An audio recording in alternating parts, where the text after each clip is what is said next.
I know. I'm in the workshop, and I shouldn't be in the workshop. I should be, oh, I don't know, almost about to arrive at the off-road centre to take an RoV, well, off-road for the whole day with Mrs. Mechanic.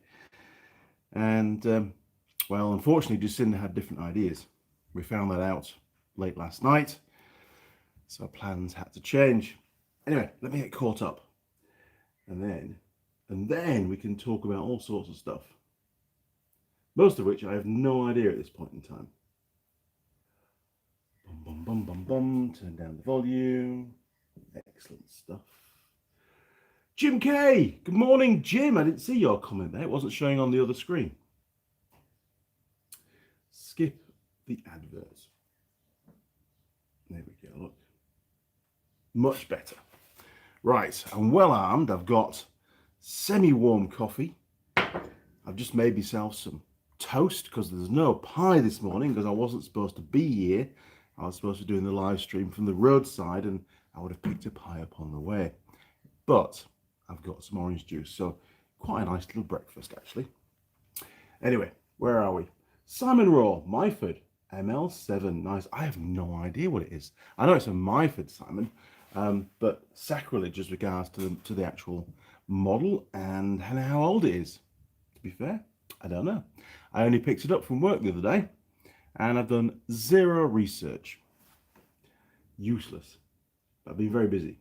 As you can probably tell by my voice, I sound really tired at the moment. I don't know why. I mean, yesterday. Oh, that's right. I spent the entire day fitting additional sensors to the RoV because I'm using it to do some testing.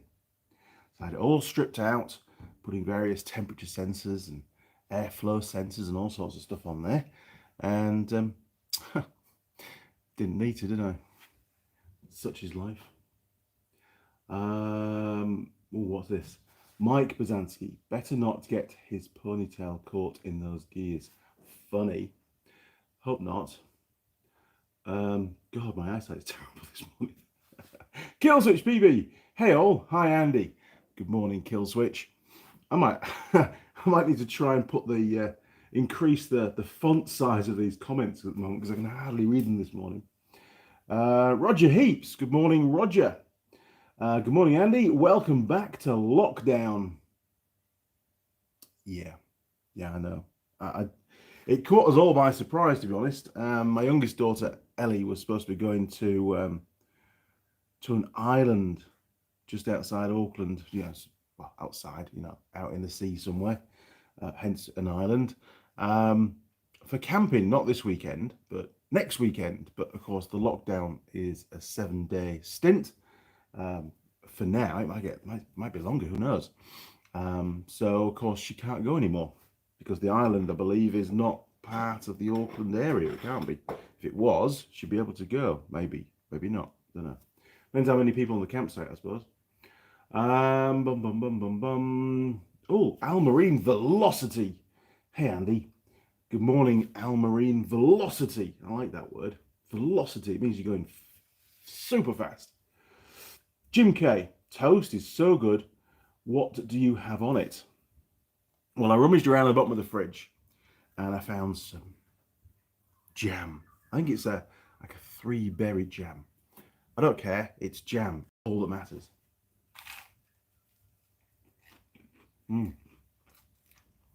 I do like marmalade though. I used to like the old green marmalade stuff, the lime stuff. But I have to be a bit careful with marmalade now because it gives me really bad heartburn for some reason. Just another one of the little quirky things that's happened as your body starts to fall apart, basically. Jim K. Oh yeah, done that one. Sorry. Steve. Hey Andy. Everyone. Big thumbs up. Steve, you're awesome, mate. No sign of that parcel yet. It's probably a bit early. Maybe another week. Connor K. Morning, Andy, and everybody. Or in fact, everyone in Connor's words. Right. How many have we got today? We've got 21 people and 8 thumbs up. Yes, of course, we're going to have a little look at the lathe. But first of all, I'm going to have your breakfast. So ask away.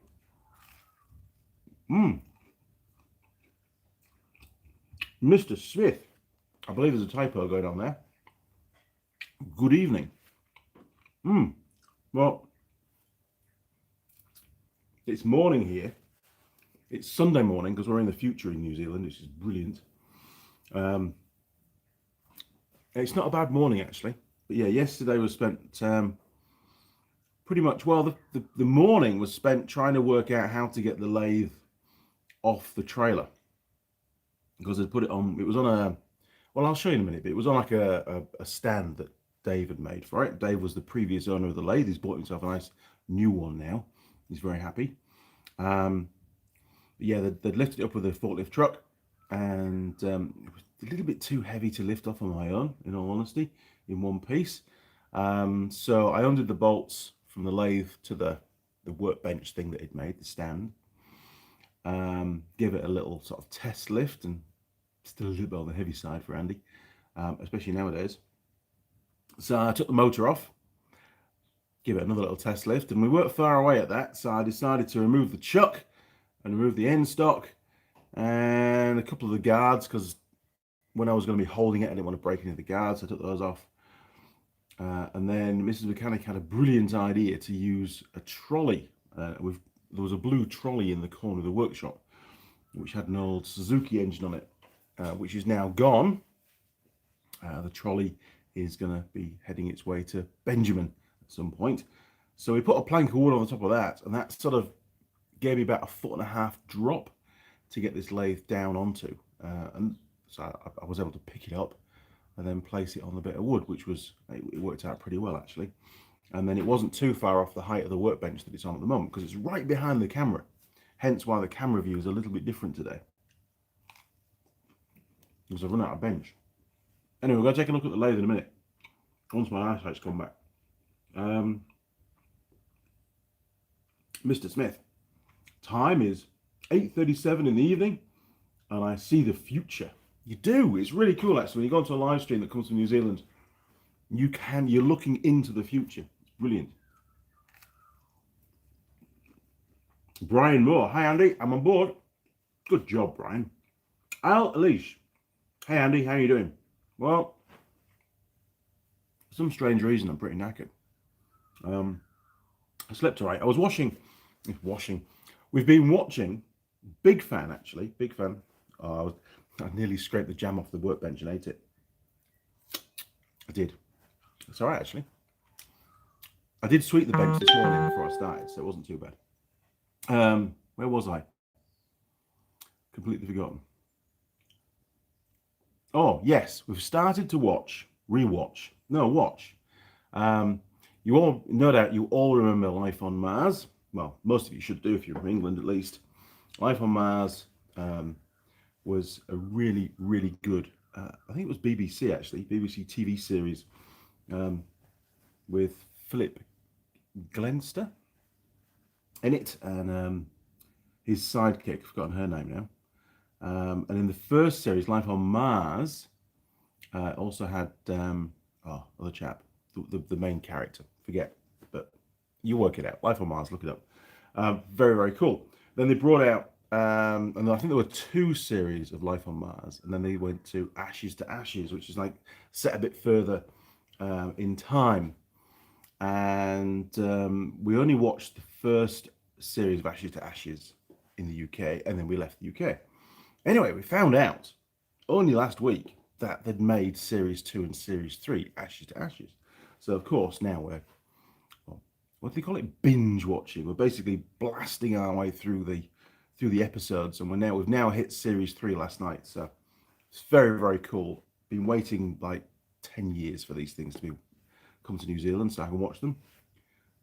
Very cool. I do like the old Audi Quattro, and in the last one we watched, which I think was the first of series 3, they actually did like a Dukes of Hazzard style jump in the Audi Quattro. Honestly, it doesn't get any better than that, does it really? And I mean, Gene Hunt, who would not want to aspire to be that bloke? The phrases that he comes out with, the writers must have so much fun putting the script together. Very, very cool. I need to start remembering some of his phrases. Although I'll probably get thrown out of the office if I start using it. But very cool. Off-road fan. Good evening, Andy and crew. Good evening, off-road fan, and welcome to breakfast. Now then, honestly, I'm terrible with comments this morning. Almarine Velocity, as Clarkson would say, you have so much jam on your toast. Oh, I don't know. I mean, isn't toast just the portal for the jam?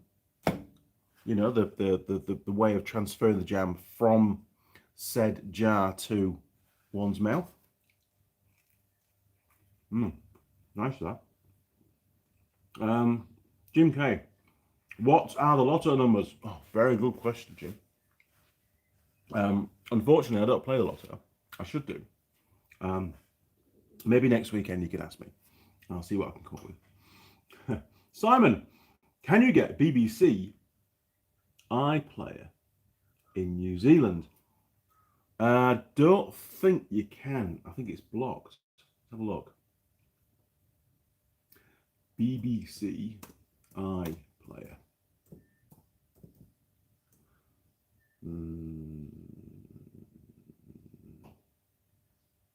Oh, here we are. Look. How to watch iPlayer abroad. Watch UK TV outside the UK. So maybe you can. Watch iPlayer in New Zealand. Get BBC iPlayer in New Zealand. Enhance your streaming on any device.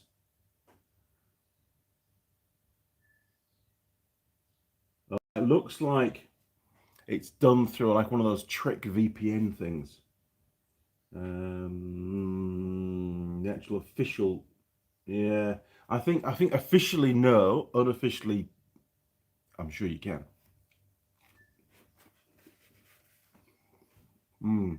I should check that out.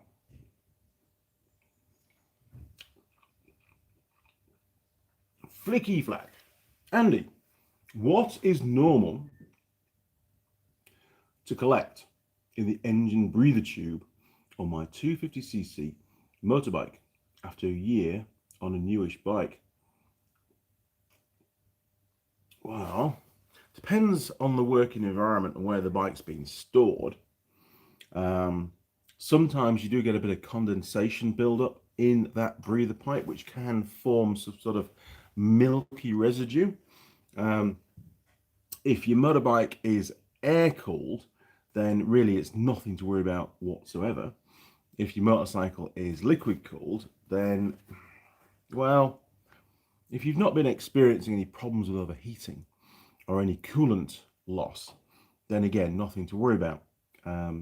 But if you have been able to top up the coolant, or the engine has been overheating, and you've found that milky residue in there, it could be an indication that the coolant is getting into the engine oil, and then it evaporates away and ends up trapped in one of the top breathers, affecting the oil. Same as, you know, when you go and inspect a car and you just take the oil filler cap off, and we always look in the base of that to see if it's full of oil, you know, milky residue. If it is, it's never a good sign, you know. If it's just like, you know, a bit sort of sooty, sludgy, carbony build-up stuff, which there shouldn't really be very much if your bike's only a year old, then just give it a clean, put it back on again. I wouldn't worry about it. There's bigger things in the world to worry about at the moment. If, however, you're getting a load of that kind of stuff into your airbox, then you've got a problem. You've got potentially what we call blow-by, where there's a bit too much of the combustion gases are leaking past the piston rings and pressurizing the crankcase, and the mist of oil, because obviously once your engine's running, you get a misty, you know, oil in the air in the engine. That gets blown out through the breather and ends up in your airbox normally and can cause all sorts of problems. Now then, Almarine Velocity. I have about a quarter of that, lol. Well, I'm making up for you. My toast's gone soggy now. I don't know why.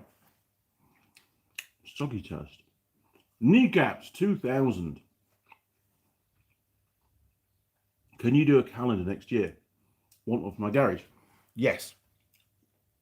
We will be doing a calendar.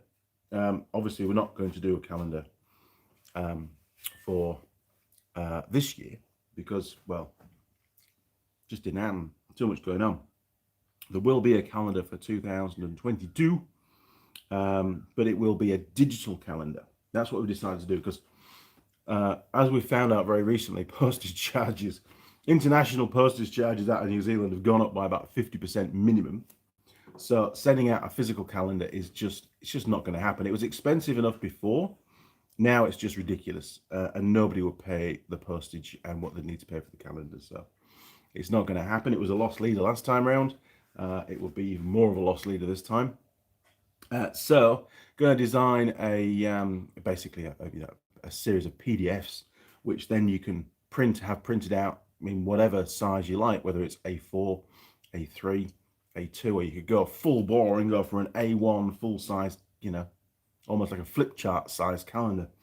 There'll all be high res images and stuff, and there'll all be new images as well. But some of those images will be lifted from video, so they won't be quite so high res, and there'll be sort of maybe smaller pictures in addition to the main photo on the page. It's all going to happen later on this year. Sure, some of the stuff from the videos I can lift now, but I've got a plan. Leave it with me. I have a plan. It's going to happen.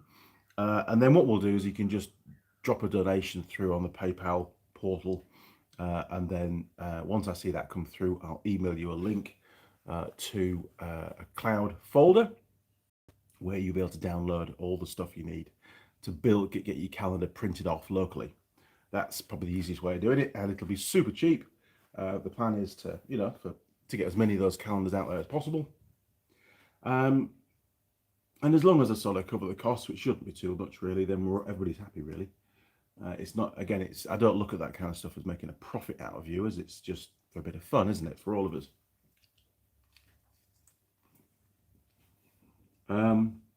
Now then, so Kneecaps 2000, remind me in a few months' time. Mike Adams, hey all, sorry I'm late. Really, are you late? Oh, you're only 17 minutes late. I wouldn't worry about that. I didn't hear the notification of my side grinder. I'm cleaning up an old AX head I found. Nice. I blew an AX. Are we talking a Citroen AX there? Because if it is a Citroen AX, we used to call them puddle hoppers when I had one as a rep, and I blew it up. I did. It went pop. So they gave me a van, and I blew that up. Kneecaps 2000. Yay! Absolutely. We've got to have another calendar for sure. Flicky Flack, Andy, it's water-cooled Honda Rally. Nice. And it's collected about 1 cc of dark golden coloured liquid, like oil in the clear tube. Seriously, don't worry about it. Wipe it off, give it a clean out, get back on your bike, go and have fun.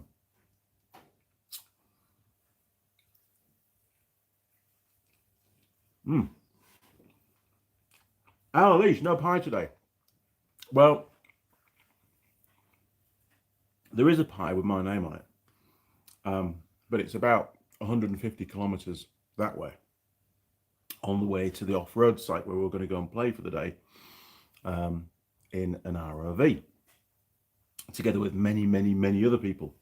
But unfortunately, and much to our surprise, there have been some more cases, and we all know what we're talking about, cases here in New Zealand, which is really the particular background to one particular case.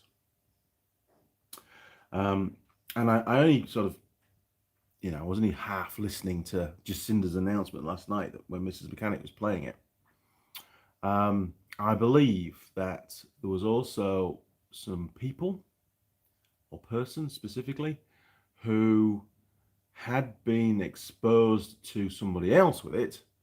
And of course, if you've been to any of those places within those time frames, you're supposed to go home, self-isolate, don't do anything, just eat, drink, and watch TV. And probably lots of sleeping going on. Instead, I don't think that happened. For whatever reason, it didn't happen. Whether they ignored the requirements or decided to rebel against them or whatever, I don't know. But it exposed a lot more people And like I say, there's this other case that they don't really fully know the background of yet. So it's got the old government a little bit rattled as this one. So they've acted very swiftly, and they've put Auckland back into level 3 and the rest of the country into level 2. Now, level 2 states that you can't have any public gatherings of more than 100 people. Well, at this off-road venue, there's going to be a lot more than 100 people, and it's very, very clear that it should not be operating today. If it was my off-roading site in the UK and this particular news came through, I would have closed for sure. Sometimes it's not about trying to find loopholes in particular activities, and I know exactly what they've done.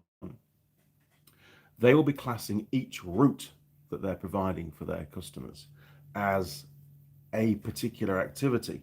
Hence, in their eyes, 100 people maximum can participate on that particular route.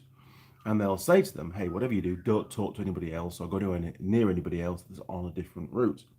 That's somewhat bending the rules. The venue is the site, irrespective of where people walk around or drive around on that site.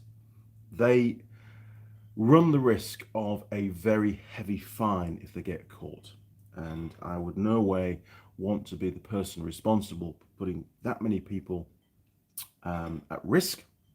And I sure as hell won't be the guy writing the check to pay the fine either. From a personal perspective, given the background that I've got from the UK as well, very, very irresponsible. Today could easily have been postponed. I mean, it may well be that they didn't want to give refunds. Maybe they've spent some of the money that they've already been paid. I don't know. I know businesses, a lot of them are on their knees. Well, that was a bit tangy. Maybe the bread's a bit mouldy. But yeah, not good, not happy. And from my perspective, because officially I was working today, it would have been very irresponsible on my part to have gone as well, because, well, there's only one of me here in New Zealand, and if I fall ill, then it causes even more problems. And potentially, of course, I could pass it on to my work colleagues as well. And it could, it could take down the whole office, and we don't want that.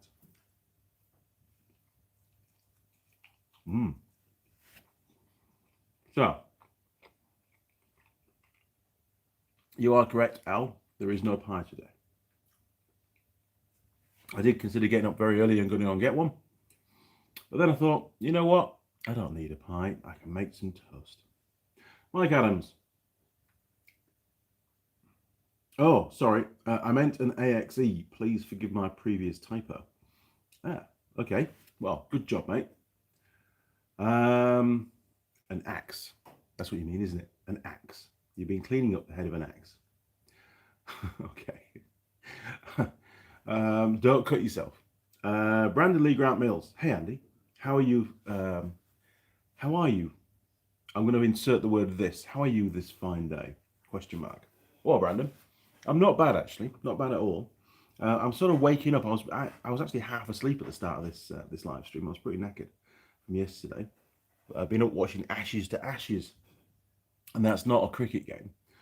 It's a BBC TV series from the 2000s. Is that when it came out? I can't remember now. No, early 2010s ish, whatever they call that. I don't know, but it's very good. It's got Philip Glenister in it. David Walker, can you give us a rundown on the plan for the go-kart so far? The plan. Well, I can. And a plan doesn't necessarily mean that I've actually done anything, because I haven't. I haven't actually moved the go-kart since it was put on the workbench. I don't know, I'm guessing now 6 months ago. But the plan is, I'm not going to pull it all out and show you because it's all covered in dust and shit. But there is some severe corrosion on the lower chassis rails. Everything's tubular. to the point where, I mean, Jared was cleaning it up, and he sort of he saw these very deep pock marks in these chassis sections of chassis tube. Try saying that when you're drunk. And he stopped and he said, "Oh, that doesn't look good. Better speak to Andy." So it's been decided that I need to replace a load of the tubing. We now have the new tubing in stock. It's just over there. We'll go and see that in a minute.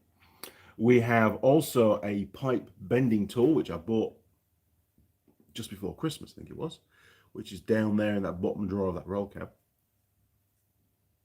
We don't have any gas for the MIG at the moment. That's run out because I've been welding recently, doing those brackets, which again you're going to see shortly. And I don't have any time at the moment. Time is what's held us up. But the plan is to replace all of that. So to do that, and I want to do it in a way where it's done properly, the first thing to do will be to make a jig out of some box section, which will, the key points within that tubular frame will then be clamped down to prevent any kind of movement or distortion. You might say, "Hey, Andy, it's a bit over the top for a little go-kart," but it's not so much the go-kart, it's more the procedure in what you need to do to make sure you do it properly. So it may not be a go-kart that you're doing, it might be, I don't know, a sidecar or a full-size thing, I don't know. But that's what you need to do when you start to play around with chassis and stuff, because things can easily get distorted. Motorcycle frame, for example, if you're going to make some adjustments or changes to one of those, then it's always good to get it clamped up into a jig so things can't move around, when you're cutting bits and pieces out, because there's often a little bit of tension in there. Anyway, so we'll do that. And then once the frame's fixed, then we've got to look at a power plant for the machine. And originally, Jared was going to use a very similar engine to what came out of it, which is like a Briggs & Stratton sort of lawnmower type based engine. And he was looking around. I think he might have even bought the engine. I'm not sure. Or he's found a buyer for it, or a seller, or a supplier, or something. But he was struggling, and Simon Roll helped out. He was struggling to find a centrifugal clutch, because there's no clutch pedal on the vehicle. It's just like a lawnmower. It's a centrifugal clutch. But he eventually he worked out where he could get one from. And I said, "Hey, maybe we're overthinking this, because I've just stripped down a DR200 and we've got a motorcycle engine that's got a 5-speed gearbox and it's got a manual clutch, and I've got lots of parts, and it's probably equally as powerful, if not more powerful, than your Briggs & Stratton. Let's fit that, and I'll just put a clutch pedal on it, and I'll make a clutch pedal up and good to go." And initially he was a bit, might be a bit quick for the kids. And I said, "Well, actually, it might be easier for you to control the maximum speed, because you could have the gear lever as a removable item, so you could just put it into first, or we could put, we could make because it's, I don't know, we could make some way of blocking the gears, so the kids can't go into second, third, fourth, and fifth. They can just use first, and then as they get better, you can give them second. There's an easy way of doing that on the selector drum. But it's all work in progress. But that's the plan, and I'm looking forward to doing it. In fact, I'm very much looking forward to doing it. I just need to get Alan's CB750 out of the workshop.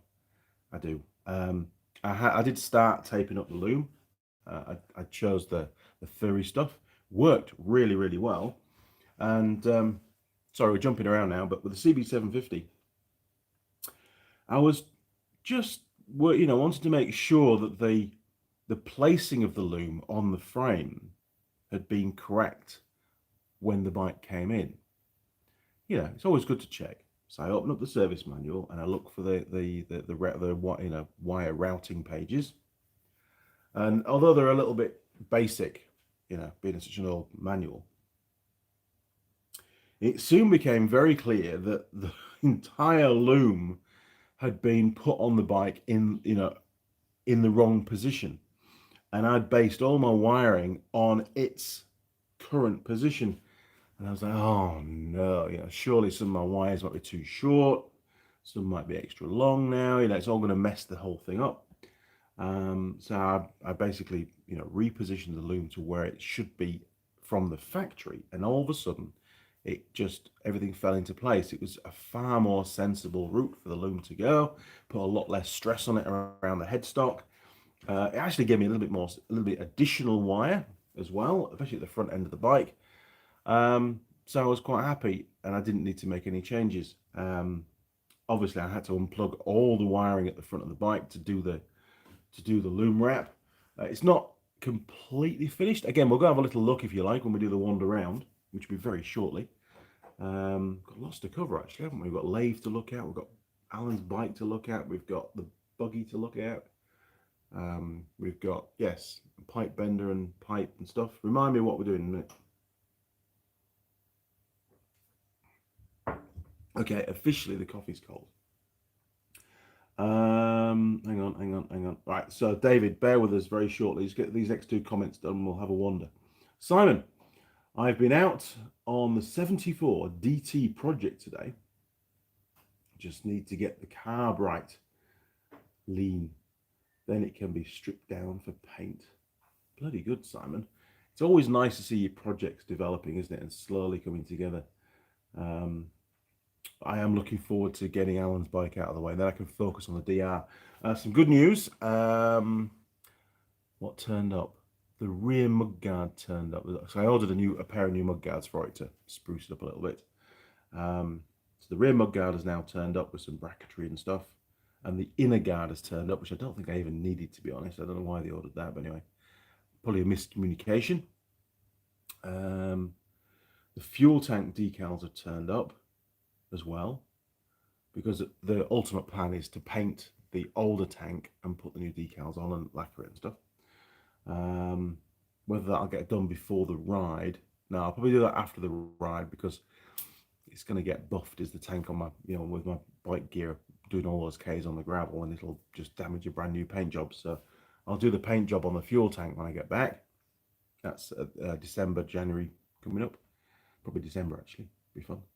So we're just waiting for a new seat, and I've been told that'll be here the 12th of March. So once all the parts are here, we can then schedule Holly back in the workshop and we'll get the bike finished. Yes, that's right. There we go. Projects.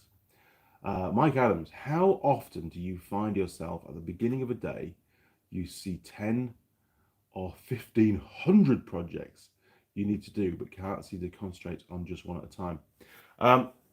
That's the biggest problem, and I do struggle with it.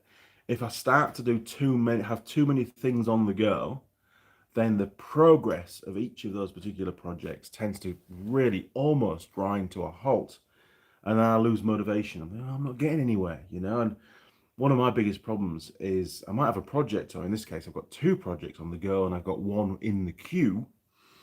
Other jobs keep coming in, and these are like chargeable work jobs, urgent. They've got deadlines, whatever. They could be welding, could be a bit of machining work. I've got some more stuff to machine up on that for work. I had all these sensors to fit yesterday to that RoV for today's drive. So constantly, my time at home is relatively limited because I'm not here like most people. I'm not at home every day. Next week I'm on the road all week. I think it's still going ahead. I've got to verify that because that might be cancelled now because of the change the lockdown. If it is, then of course I will be at home and I'll have a bit more time in the workshop. Not a lot because I'm supposed to be doing work stuff. But yeah, everything's just up in the air, even more than it is normally. I got called out to an RoV. What day was it last week? Wednesday night? I think it was Wednesday night. I got called out to one of the surf clubs. The throttle had stuck on one of their RoVs, and obviously that's a bit dangerous. So they said, hey, can you come and fix it? So I decided to fix it on site rather than take it away and bring it down here because all the palaver of travel, it just makes a much bigger job, to be fair. And it's something that you can fix on site. So I had to take out quite a bit of the floor pan and removed to get the throttle off its spindle. Checked the throttle body, that was fine. Throttle cable was fine. It was actually the throttle pedal to the spindle on the bulkhead which had actually seized the pivot it was quite badly rusted in there, and that's probably the most exposed part of the throttle system. So I managed to get the throttle pedal taken off. I found a bit of old emery cloth in my toolbox in the ute, give it a clean up. Didn't have any grease, so I rummaged around in the surf club shed that I was working in, and I found an almost empty can of 2-stroke oil. Managed to get a little bit out of that, use that to lube the pivot, put the pivot back together, put all the floor pans back, back in the vehicle, give it a test. 2 hours later, all fixed. And I'm not kidding, it was almost as hot as the sun in that timber shed that I was working in. By the time I'd finished, I was dripping with sweat. Everything was soaked.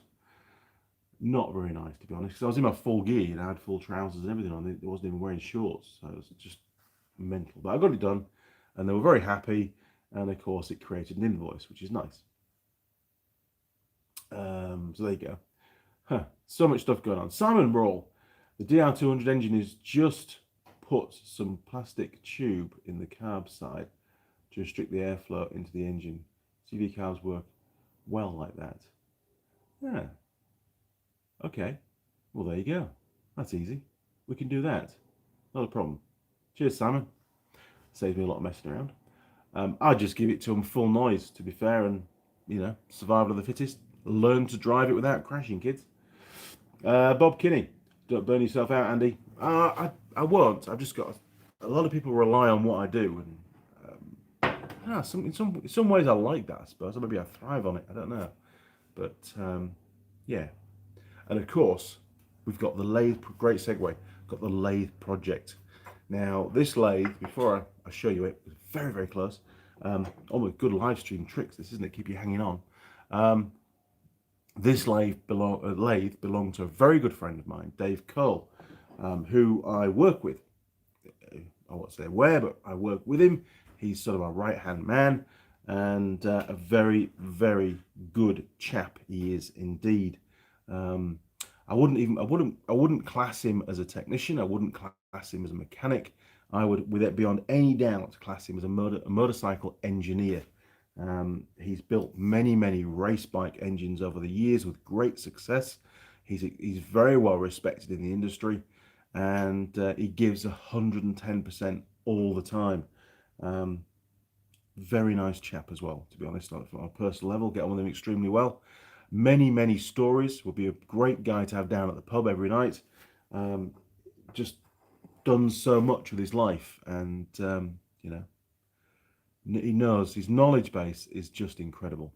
But he's very, what's the word, conservative about it. He doesn't, he's very quiet on that front. Doesn't show off at all, unless he's on a motorbike. Then he'll show off, but then he'll usually crash and usually hurt something, whether it be a finger or a thumb, or well, he was down at the doctor's last week because he'd hurt his ribs. I don't know how yet. We'll find out. Anyway, the Myford lathe. Here we go. Fall off the stool. Right, 3, 2, 1. This is what you've all been waiting for, isn't it? I mean, okay, I've taken some of the covers off. They're all down there. We'll take a look at those in a minute. But what an amazing piece of kit. I've only come across one other one of these in New Zealand, and that was where it was at one of the motorbike shops that I used to work at. It was buried in the corner and a lot of boxes and stuff. Nobody knew how to use it, obviously. It was covered in dust and crap, and I got it fired up and did a few jobs with it. Look at that! Look! It wasn't me. That shouldn't be there. That bit should look the same as all the rest of it. And Dave, he owned up. And he said, "Hey, Andy, I have a confession to make. I was doing an urgent job, and he didn't tell me what the job was, and he needed to fit something in the chuck, which was a little bit too big in diameter. So he took his grinder to the lathe bed." Now, Dave knew that I was going to reprimand him immediately for that. So he apologized profusely. But I said, well, at the time, like Dave, it was your lathe, and you do what you need to do to get the job done. But look at that. That's quite a chunk gone, isn't it? What a shame. Anyway, such is life. He obviously got the job done.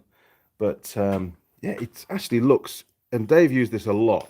It wasn't unused by any means. It was in regular use, and he has bought himself a much bigger, brand new lathe now, which I'm pretty confident he won't be he won't be grinding the bed on. But there are a few problems with it. I don't know if I can show you on here or not. Oh, it's a bit wobbly. Well, you'll have to believe me, but there's play in that bearing, so I need to fix that. I've got to strip it down and replace that bearing, I think, by the looks of it. Also, just opening up the lid. There we are, look. Right, it's probably going to want a couple of new belts on it. Let me see if we can turn this around. There we go, look. Now, this is the gear, this straight cut gear. There we are, sorry, I'll show you, chaps. This straight cut gear is used to lock the upper shaft so you can remove the chuck. I'm learning all this because I've never had one of these MIFAs before. And to engage the gear, I think, what did we do? Oh, we turned this, didn't we? That's right. We turned that and it lifts it up into place and puts it into mesh. Unfortunately, it must have been a little bit too tight one day and a couple of the teeth got snapped off. That wasn't me, that was Dave. But anyway, it's all good. Easy to fix, or not. Do I need to fix it? Not really, because there's lots of other teeth and it's only there to hold the chuck. The rear gears all seems to be working. You've got different, hang on, there we are, look. Oh, there we are. Big, powerful spring. Right. So obviously you can choose select different ratios with that. What else have we got? That's about it, really. It needs a bloody good clean, Dave. And we've got the end cover for this as well, which is that one over there. Look, the funny shaped one. And it has got the screw thread, so the auto feed for the carriage. You can engage that with this little lever here, and then all of a sudden it starts to move up and down on its own, which is quite scary. And then things can go really bad very quickly from then on. But yeah, I actually got it for an absolute bargain. I won't tell you how much, but it was an absolute bargain. And well, we're going to get it fixed, and it's going to be given. I'm going to give it. Don't tell him. It's a surprise. I'm going to give it to Ben for his birthday. Hopefully, if I get it done in time. But yeah, you can see it just wants a really good clean. Lots of bearings replacing. Maybe some adjustments doing as well, because there'll be a bit of extra play on the bits and pieces. But yeah. Should be nice. And Ben obviously will be told he's never ever allowed to sell it. But it did come with some other bits and pieces. We've got some more gears. No idea what these gears do. I suppose it's just different ratios. It's pretty good. All sorts of stuff really, isn't there? But it's nice to see that these parts haven't got lost over the years. It's one of the biggest problems. We've got a few more. Oh, these are for the 3-jaw chuck, the normal chuck. These are the reverse bits. It comes with a little handle, look. And lots of swarf. Thanks, Dave. And a little oiler. Spare oiler? Broken oiler. Don't know. Not sure. Came with a 4-jaw chuck, which is bloody awesome, and a faceplate. So really the full set. 3-jaw chuck, 4-jaw chuck, and a faceplate. You couldn't ask for any more, could you really? Well done, Dave. Absolute bargain. And the motor's brilliant, look. The wiring, it's just a spade connector that pushes in there. Don't think that's legal anymore. But anyway, just tell Ben, don't go near the wiring. And it's probably it looks like the original motor in it as well, look. Bloody awesome. Absolutely fantastic. Very, very happy with that. So what else do we need to look at? Oh, yes. Okay, competition time. Sprung that on, didn't I? Right. Okay, so you've seen the workshop quite a few times over the years, and I'd like you now to spot the difference. There are 2 main changes or items in the workshop. So I'm just going to pan around, give you a scan of the workshop. Can you spot this? Oh, that's my lathe, by the way, if you've not seen it before. I do like my lathe. I need to fix this. Oh, what's that furry thing on there? Look. Is there a spider's web on my lathe? Anyway, so yes, my lathe. So having a look around, can you spot? Don't look under the bench. That's the one mess in this workshop. Can you spot the two new things. Whilst you're thinking about that, I'll show you the pipe work and stuff we've got for the go-kart that you're asking about. So there's all the new lengths of pipe. I probably want to use about a third of what I've got there. And then there's some box section to make up that jig as well. So we've got that. And the pipe bender that we got is doubling up as a rag drawer at the moment. There you go, look, that's the pipe bender we've got. So, and it's all, that will work brilliantly with that pipe that I got. So there you go. Oh, and there'll be a toolbox tour video, not live stream, video soon. Okay? Give it maybe a couple of weeks. Right. I think, oh, loom. There we are. Right, loom.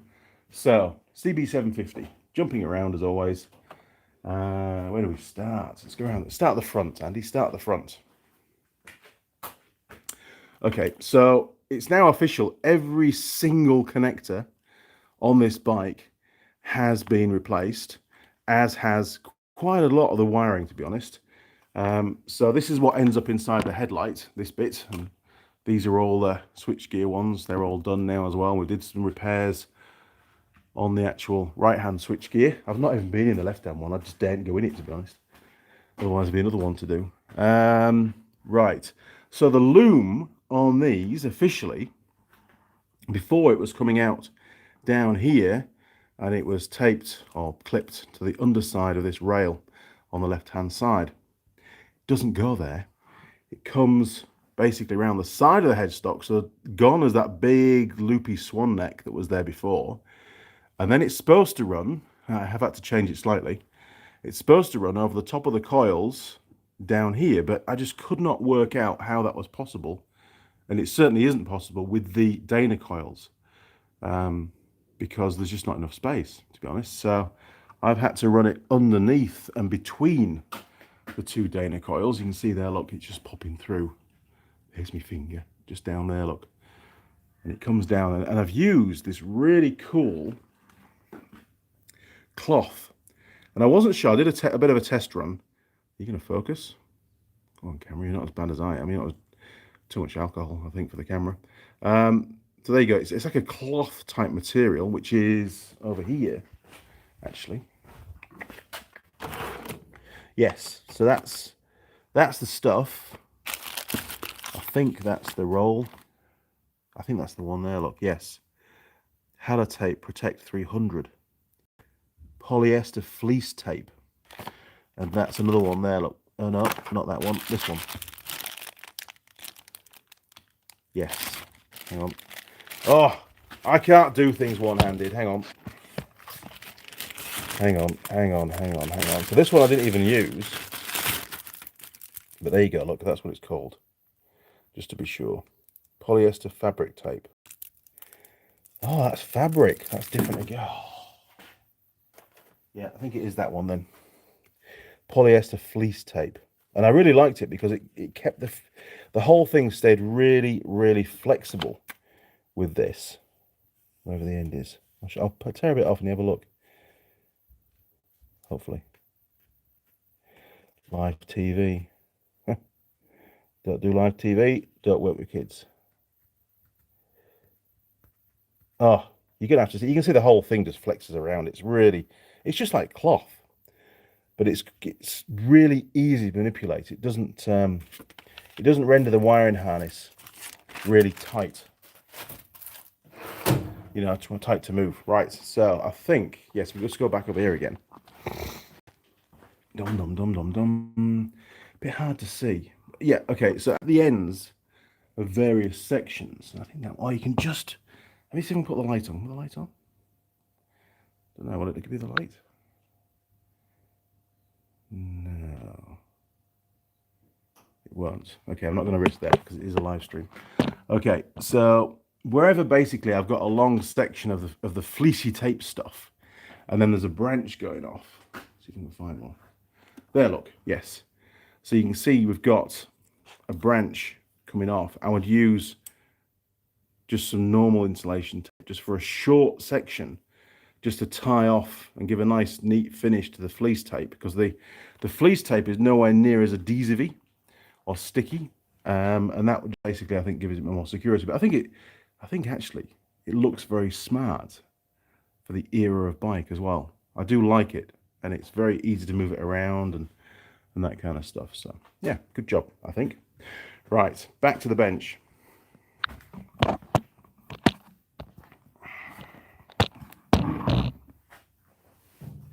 What a weird live stream, honestly. I should be blasting around the mountains in an RoV right now, or at least getting very ready to do it. What time is it now? What time is it? 9:20. Well, kickoff. We'll be in the scrutineering briefing thing now. It's not really a race. It's not a race. It's not even really an enduro. It was just like a activity, I think. Oh, hang on. Right, I'm just going to scroll back up and try and catch up with some of these comments.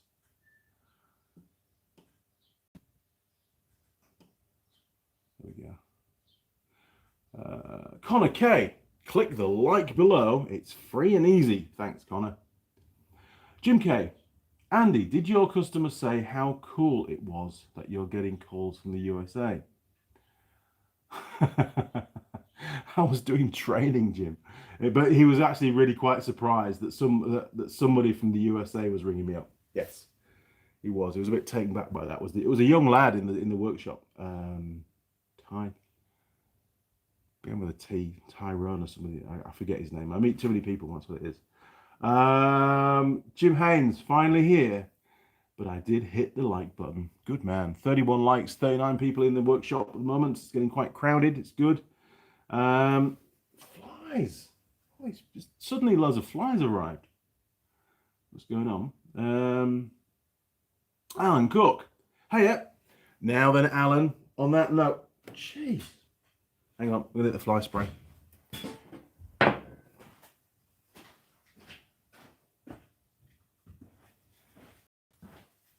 I hate flies. As long as I don't spray it in my coffee, we'll be all right. Someone needs to see a fly. Okay, oh, there's one.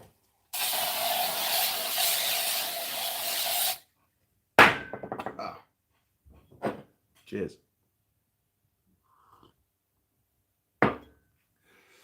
Where's he gone? Where's he gone? Bastards. Right. Is fly spray flammable?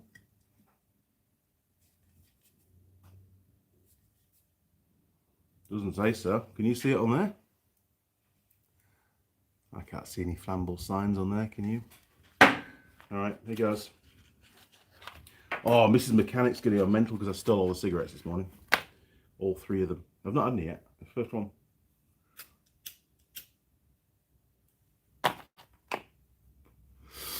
I've been quite good recently, I must admit.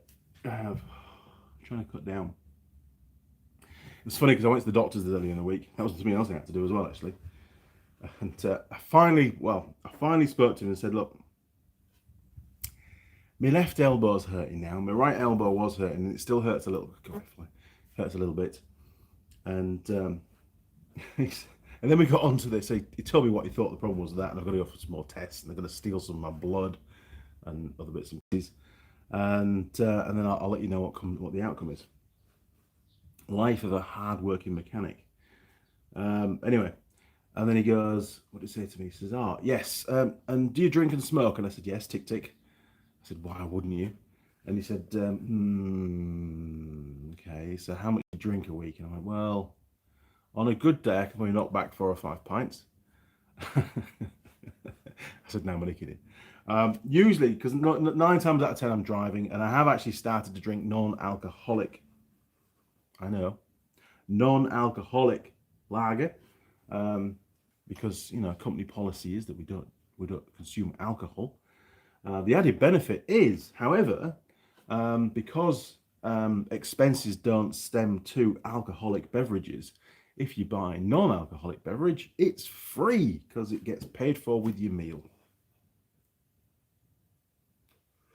So the added benefit is I can buy more cigarettes. No, just kidding, doctor. Anyway, so he said to me, have you thought about giving up smoking? And I was like, making me feel bad now. I said, yes. I said, I do specifically cut down, and I tend to smoke more when I'm at home because Mrs. Mechanic smokes. And he said, how often are you at home? I said, not very often. He says, he said, well, you thought about giving up? And I'm like, well, no. I says, I only started when I was 37 years old, so I've got loads of catching up to do. And it was meant as a joke, and he didn't take it as a joke. He actually got quite serious. So I realised at that point that I wasn't able to joke with the doctor too much. I've forgotten where we were going with this. Probably cigarette stuff. Jim Haynes.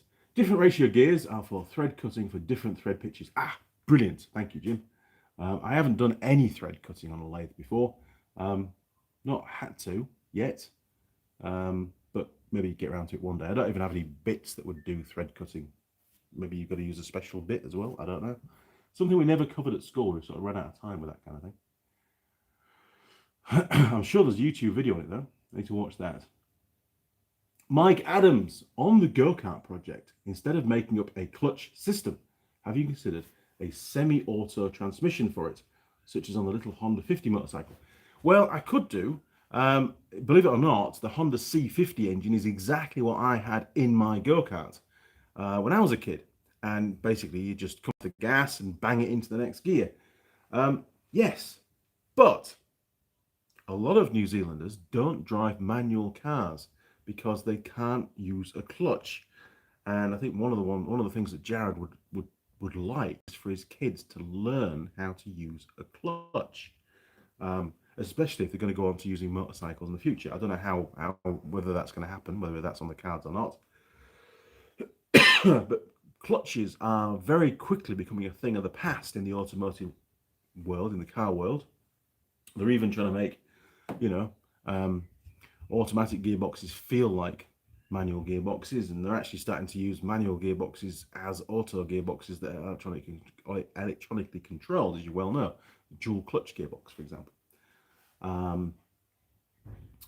But yeah, I think it'd be a lot more fun with a clutch, because then you can do burnouts and skids and all that kind of stuff, rather than revving it up and the kids slamming it into gear, because you know the kids are going to do it. If they have a clutch, then, well, it's easy to fix, and it'll teach them clutch control, which is good. It's good, I think. Muller Volker, ratio gears on mini lathes are made of plastics. Well, these aren't. That's horrible. Simon, very jealous with the Myford. Simon, and so you should be. An absolute score. I didn't pay very much for it. I actually paid 5 times what Dave wanted for it when he put a figure on it. And I said to him, there is no way I'm paying you that amount of money, Dave, for this lathe. It's nowhere near enough. And, I work with the guy. He's a good friend. But because of that, I want to be fair with him. If it had been a guy off the street, I'd have snapped his hand off and given him what he wanted for it. But it wasn't. It was a good friend of mine. I consider Dave a good friend. I mean, I've worked with him for 3.5, nearly 4 years now. And, I want that relationship to continue. I don't want Dave thinking, hey, I just saw a mouse. I don't want him thinking that I don't know, that it unbalances the relationship a little bit. That he felt compelled to sell it to me for a cheap price. I think that would be fair, would it? That would be abuse of my position, I think. So no, I'm extremely happy, and if I spend another $200 or $300 or $400 on it, which I can't even see myself doing, I might get Ben a bit holder and some bits for it. I've got that bearing to replace, probably a couple of new belts, give it a really good clean, and then it's good to go. And I'll have to get him a chuck key for it. I couldn't find a chuck key for the drill chuck at the end, the end stock chuck. So I might even just get him a new chuck for it. I don't know, we'll see. But yeah, very, very happy. I think it was an absolute bargain, and also, and more so, a privilege to own one.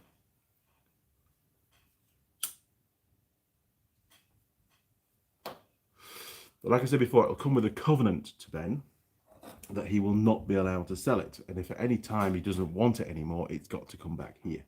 Because what's better than having a lathe? Having two. Bob Kinney, love the way the racks worked out for your shop. Me too. Very, very happy. And it's great because I've got my trolleys, I've got my roll cabs, got all bits and pieces. Everything's on the ground. I'm trying to make as fluid as possible. That's the plan. I've got some big plans for this big bench in the middle. I want to lower the height of this a little bit. It's a little bit too high. Just maybe by 50 mil would make a big difference, especially when Holly's here. She does struggle a little bit with the height of this bench because obviously when you're working the vise, it's a bit high for her. But yeah, things that are really starting to come, you know, as with any workshop, it's always work in progress. But it does a lot of what I need it to do with ease now, which is great. Oh, burp. Hey, can't hear any flies. I think we've killed all the flies. That was a good move. Mike Adams, Andy, your shop tour is inspiring me to finally get on the ball with cleaning my shop back up. Good man. You're making me look bad. This is the first workshop building that I've actually owned. You know, when I was a kid, it was a shed at my mum's house. So really she owned the shed. My parents did. And then when I moved out, I was always renting. So it was always a temporary place, you know, where I didn't want to have too many things fixed to the building because I'd have to take them down again. Whereas here, I can do anything I want and it'll always be here. And hence why I've done the work I have. And I hate to, I've put in literally thousands of hours of work for making the beams and all the brackets. It's been quite a big job, really. But like I say, it never ends. There's always more to do. It'll only get better. But sorry, I didn't want to make your workshop look bad, Mike. But yes, please give it a clean. Steve, he's awake. Hi, Steve. Welcome aboard, mate. Again. The joys of live TV, lol. Yes, I know. I'm doing a pressure pulse analysis for beginners live stream in the morning. Spent all day preparing for tomorrow and can guarantee mistakes will be made. I'll be watching that. I won't be watching it live because I'll probably be asleep at the time or doing something. Maybe driving, I don't know.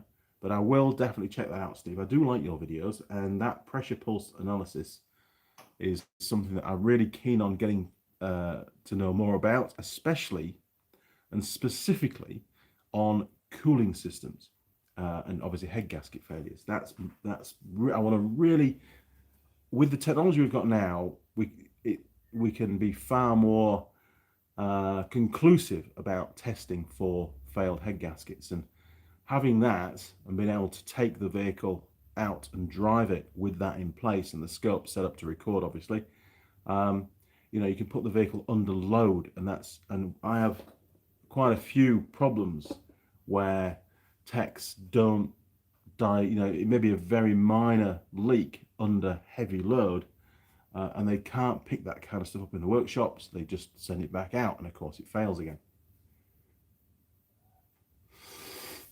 So it's a bit of a problem. So I need to improve my skill set and equipment around that. Oh yes. Oh, the smoke coming off the fly zapper. Excellent. Simon Roll, can't wait, Steve. Absolutely. Big thumbs up from Steve. Simon, yes, fly spray lights. Alan Cook, use lynx spray. Does that kill flies? Really? Jim K. Oh, Andy. I don't know what that relates to now, but anyway, not to worry. Brooknex, good morning, kids. Cheers from the middle of nowhere, Alaska. What a place. Whenever I see the word Alaska, I always think of the Simpsons episode, or I think it was an episode where they went to Alaska to live. Always fun. How are you today? Well, I'm okay. I'm waking up. I'm a lot better than I was about an hour ago, or an hour and 4 minutes ago, actually. Brooknex, it's super important to teach manual driving to kids. I think it is, because how are they going to do the burnouts? Because over here, they just do a neutral, what do they call it? A neutral drop. So they rev their auto car up in neutral, and then they slam it into gear to do a burnout. And that's not the way to do it. You can't do the gearbox any good at all. Anyway, that's what they have to do because they can't drive manuals, most of them. Some of them can. Tool girl Holly can drive a manual, and she wouldn't be seen dead driving an auto.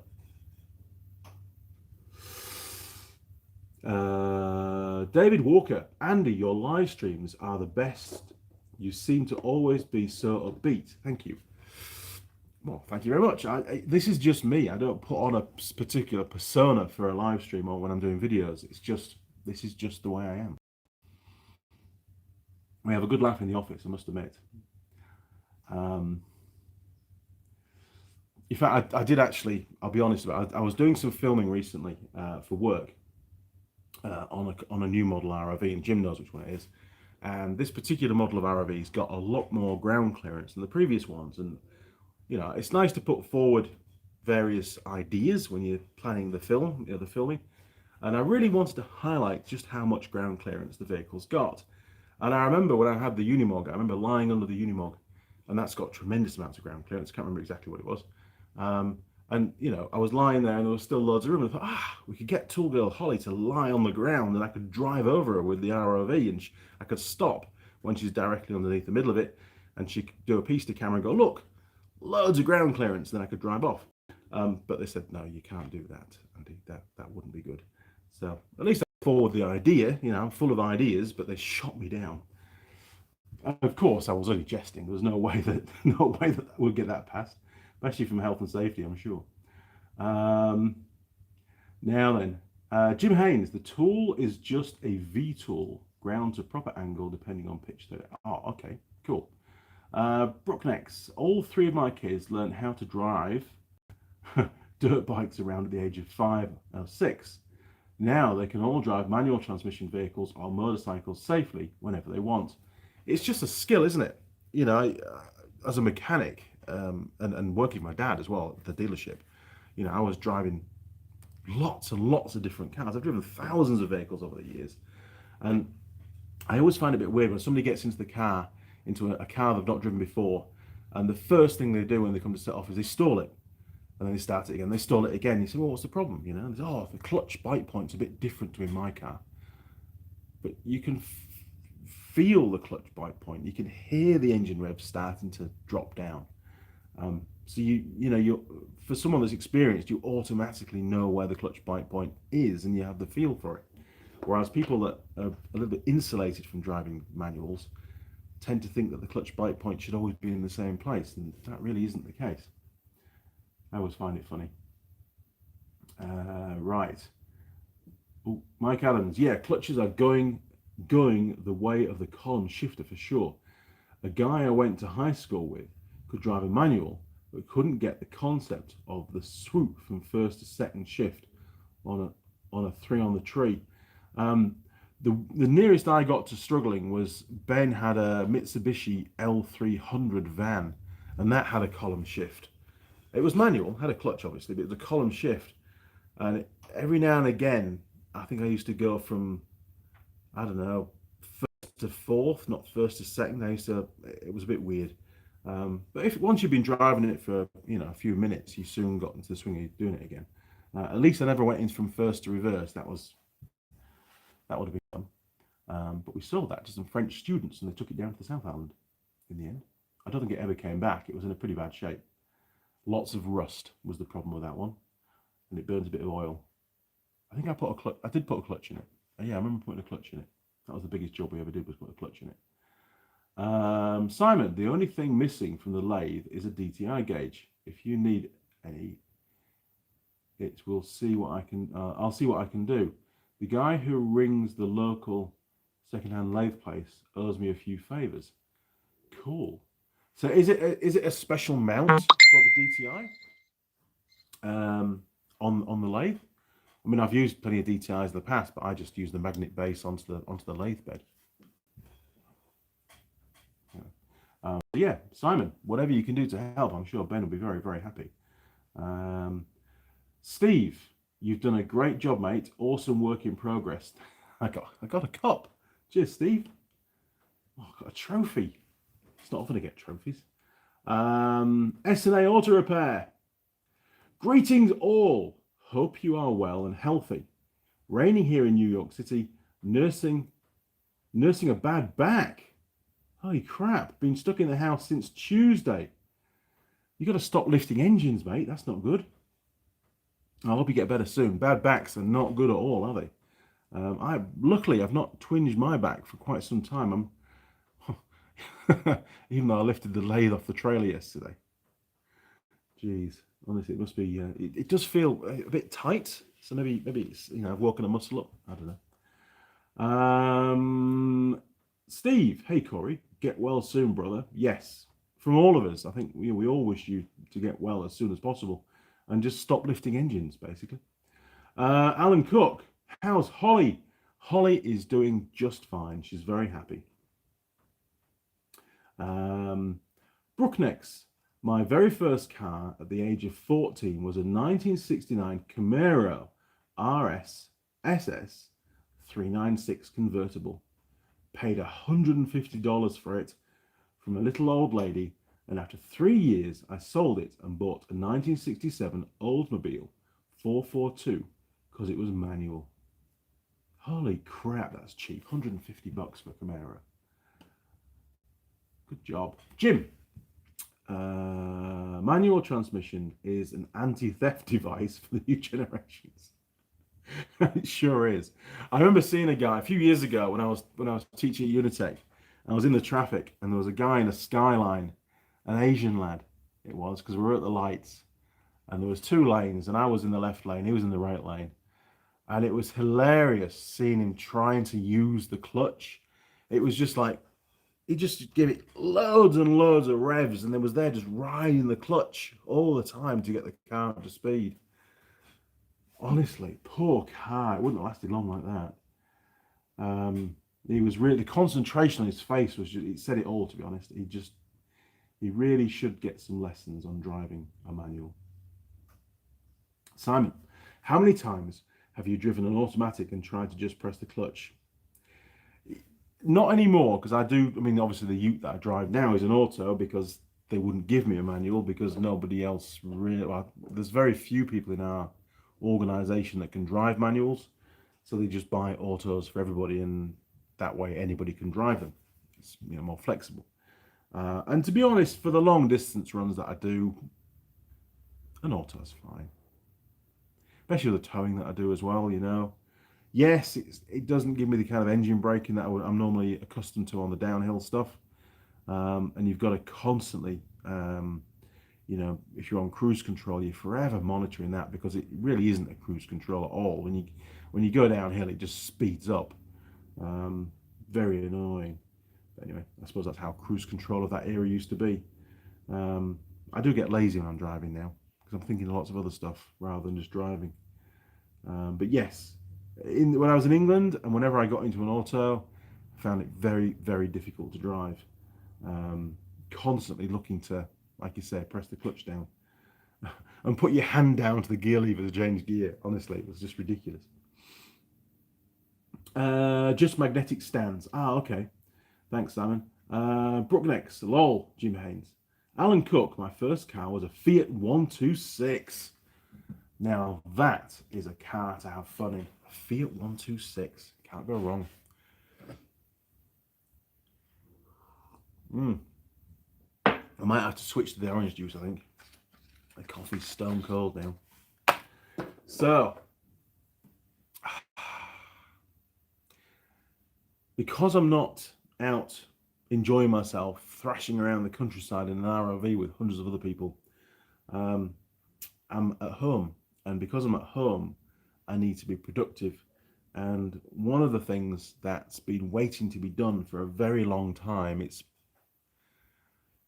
about 3 months behind schedule, are those brackets for those number plates. I think there's 113 of them. Mrs. Mechanic got the last 30 odd cleaned up yesterday.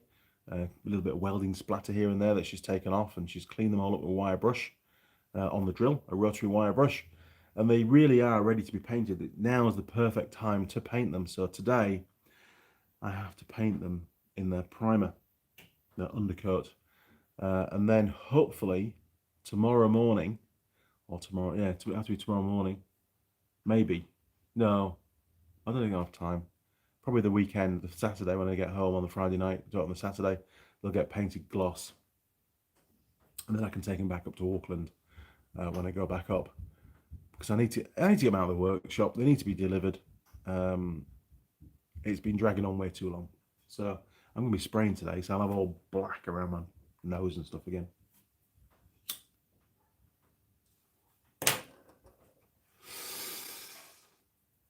Oh my word. Where do we get to? Got it for £60 and sold it for 1,500. Well, it's got to be a legendary profit margin as that. That's fantastic. Bob Kinney, mine was a 1983 Datsun 200 SX. Nice cars. That was a fun car as well. Manual transmission, of course. They're not bad cars, those 200 SXs. Mike Adams, Simon Roll, I was just recently swapped from a Mack roll-off truck with a 9-speed manual to a Kenworth T880 automatic. I don't stomp the floor much, but I keep reaching for the shifter, lol. Bet you do.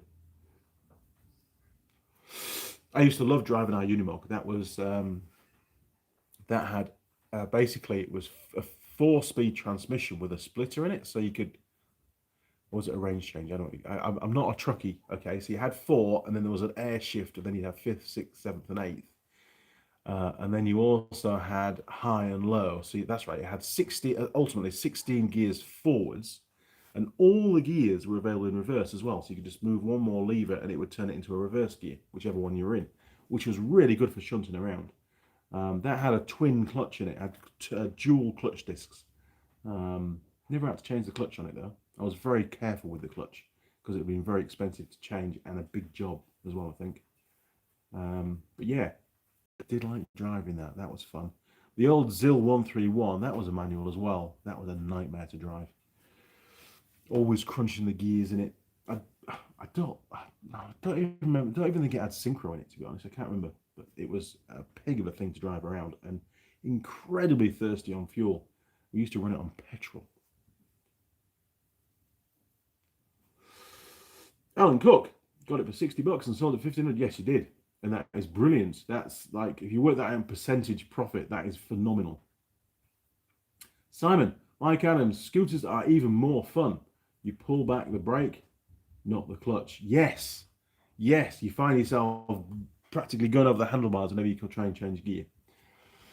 I've done that before as well. Great fun.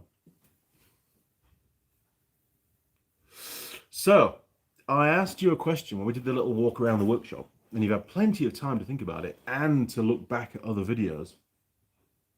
What's changed? Nobody's had a guess, so maybe you didn't hear me. There are 2 new items in the workshop, which are brand new items, not the lathe, obviously, which will be a permanent feature of the workshop. Can you guess what they were? I'll give you 1 more minute to have a punt and see if you can come up with the answer. And I did try to keep them in camera shot for a good period of time while I was talking as well, to try and give you a bit of a heads up. Mike Adams, I learnt to drive in my dad's 71 Chevy Custom 10 250. 6-cylinder 3-speed on the tree. My first car was a 78 Ford Fairmont. It had a 2.3 engine and a 4-cylinder Pinto engine and a 4-speed transmission. Wow. Mad Bren, management light is on my car for the last week. No loss in power or anything. Tried to reset the light by disconnecting the battery, but it doesn't work at all. Oh, you might need to get a scan tool then. Find out why the light's on. It could be on for a reason. Are there any other lights on the dash that aren't normally on? Airbags, that kind of stuff, ABS light, traction control, who knows? Could be anything. Maybe your O2 sensor's gone down. Alan Cook, toolboxes. Yes, I'd sort of give you that. Bob Kinney, I think the white cabinet box may be new. Oh no, that's been there a while. That's all. You mean the one with all the stickers on it? That was in the old workshop at Silverdale. Was embedded in the racking like it is now. And then when it came down here, it ended up down by the door, and then I got a roll cab. Well, I moved one of the roll cabs over there, and then it had to go up on the racking. And that was the original plan, was to put it back within the wall, you know, on the wall, because it's a ball ache trying to get into it otherwise. Mad Bren, I don't mean it goes out and comes back on. It just won't go out. Okay. Well, if there's a stored fault code, it will stay on. Mad Bren, no other lights at all. You're gonna need a scan tool. It ain't the fuel cap either. I definitely need an OB2 scanner. You do, and they're very cheap off eBay these days. So, just to confirm, seems you've guessed toolboxes. Okay, turning around, 3, 2, 1. This one turned up. Yes, look at this. And this is the last one because I can't fit any more in. There's not enough room. Well, this is, oh, hang on. Open it up. Oh, it's changed. Hang on. What is it? I think it's 010, I think is the standard. Yes, there we go. Look. Oh, I got a sticker. Mint. More stickers. Good job, Teng. Right. But one of the main reasons is the nice big drawer at the bottom. Look at that. So that's going to be for, that drawer will be for power tools, big power tools probably. Slightly lower one, which I was most surprised at, which actually very neatly fits under that bench. Look at that. And it's got a nice big drawer. Exactly the same size drawer again. And this time you get 3 50mm high drawers. Very, very good.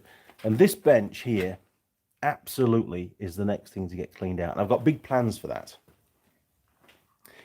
Down the bottom, I'm going to put some racking in to take all these little black boxes, because they're everywhere. There's black boxes all over the place, and they take up lots of room. Oh, this is these are those brackets if you haven't seen them before. Can I get one out? Okay, yeah, look. So there's 110, 13 or whatever of these things, and they're all made on a jig. Second time round. Yeah, took a long time to make, to be honest. But they're done now. Look at all those. Jeez. Right, back to the bench.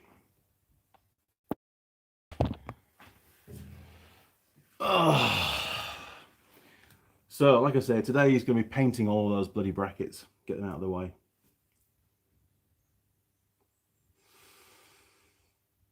Machine NZ, hey Andy, how's it going? Only just joined the stream. Oh, in that case, you need to see the lathe. If you just look at this, look at what I scored. It's like a Kiwi word, that isn't it? Scored. Right. There you go. Be a man that recognizes this straight away. Look at that. What a piece of kit. Very, very happy. But, ooh, look at that down there. That wasn't me, by the way. Yes, Dave couldn't quite fit what he wanted to fit in the chuck, so he had to grind the bed of the lathe. Sacrilege. Very, very happy. And it came with lots of bits. There's a faceplate, a four-jaw chuck, and loads of other gears as well that don't look like they've been used for a long time. But yes, very, very happy indeed. And I'm going to tidy this up, change a couple of bearings and bits and pieces, and this is going to go to Ben for his birthday present. Yes, I might even mount it on a roll cab or some kind of trolley or something, because ideally he'll want it mobile, but it'll have to be a really substantial trolley, that's for sure. Otherwise it'll be very top heavy, so I'll have to come up with an ingenious plan to keep it stable when he's moving it around. Otherwise it might fall over, and that'll be terrible. So yeah, you've got a personal viewing of the lathe there, of the new lathe, the new old lathe, obviously. There we go. John Nuttall, morning John, hope you're all well. How the hell will you wrap them brackets up? And oh, and thank you for the fame. The sticker is new. It is actually. It is. The sticker is new. You're right there. Machine said, nice Myford. Ben will be happy.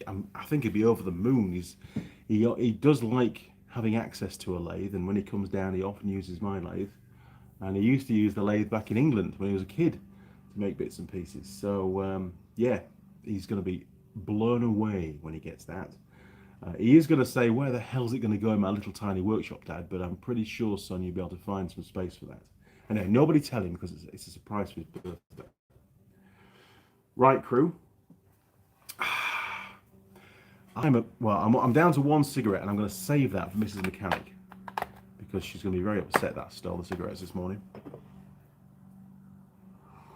And of course, somebody starts cutting their grass. Good job, neighbours. Well done. Simon. Oh my word. Mike Adams. Oh, there we go. Right. Mike Adams, Sanroll. I learnt the hard way on grabbing front brake while being taught to ride a 10-speed bicycle when I was 10. I still have a scar on my scalp from the gravel my aunt dug out of it that day. Yes, going over the handlebars of a bicycle is never fun, is it? Yeah. If it had been filmed, then, you know, maybe you could have made some money on YouTube out of it. But, yeah, it's never planned, is it? Anyway, crew, any further questions before we sign off on this particular live stream? We've been going almost an hour and 30 minutes. Mrs. Mechanic told me specifically, don't make it a long live stream. You've got a lot of painting to get done. So she's cracking the whip so I can get those things out of the way. And wrapping them up is going to be an absolute pain. Last time we put them in cardboard boxes and folded some sort of very thick paper that they use for parts wrapping. I think I've still got some, maybe not enough left. Yes, up there actually. There you go. Just up there, that stuff just above the little shot blasting cabinet. That kind of stuff. It's not bad. It's not bad at all. It's some quite thick stuff. And we use a lot of that at work, so there's a fair bit under there, so maybe we'll have enough, I don't know. If not, we'll find some bubble wrap. But you've got to obviously make sure that they're absolutely bone dry before you wrap them up. Otherwise, it all becomes a bit of a mess, doesn't it? And because they're going to go on motorcycles, they need to, you know, or brand new motorcycles, they need to look nice and tidy. I've got the Wheel of Death on my laptop. What's going on there? Anyway, okay, hopefully you guys can still watch at your end. I can't see what's going on at my end. So this is, or will be very shortly, the end of the live stream. If you've got any further comments, now is the time before we sign off. Any questions, crew, before we go? Oh my word, loads. Alan Cook, my shed is nearly finished. I'm having to read them off the screen here because I can't see them. Oh, hang on. Oh, no, don't do that. Brian Moore, what about the towels? Hang on, bear with me. Let's get rid of that. What about the towels out of the kitchen, lol? Don't mention that. Don't mention that at all. The comments have disappeared off my screen again, so I can't. There we go. Oh, hang on. Kill switch. Right, I'm off. It's my birthday, so I'm going down a few beers later, guys. Happy birthday, Kill switch. I didn't know it was your birthday. Oh, come on. Honestly, live stream stuff. Well, that didn't work. Let's go back.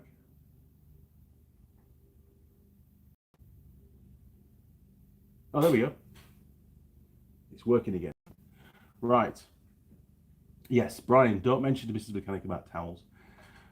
Kill switch. Oh, done that one. Jim Haynes, do you use a spray gun or cans to paint the brackets? No, I have a spray gun. The paint is ridiculously expensive if you try and spray all that kind of stuff out of spray cans, unfortunately. No, I've got a spray gun and basically mix up the paint and away we go. Bob Kiddie, have a good weekend, Andy and gang. Absolutely, Bob, and a great segue to finishing this live stream. Thank you all very much for joining. Really appreciate it. My apologies for the messing around that I might have not been here today, but obviously I am. Things changed. New Zealand's in a very different state today as it was, yesterday. So plans change very quickly. Mike Adams, where is he? There he is. Have a good week, guys. I'm back off to ADD land. Happy birthday, Kill Switch. Nice. All right, crew. I'll see you next Sunday, 8:30 a.m. in the workshop. Have fun, enjoy your week, and of course, stay safe. Cheers, crew, and don't forget, if you want to support the channel, you can do that through PayPal or the Patreon page, or if you want to flick me an email, you can do. Have a chat. All right, crew, see you next time. Oh, and don't forget to hit the like button, says Simon. Steve, awesome, mate. Have a great week. Oh, lots of thumbs up from Steve. Absolutely. All right, crew, see you around. Cheers. Over and out.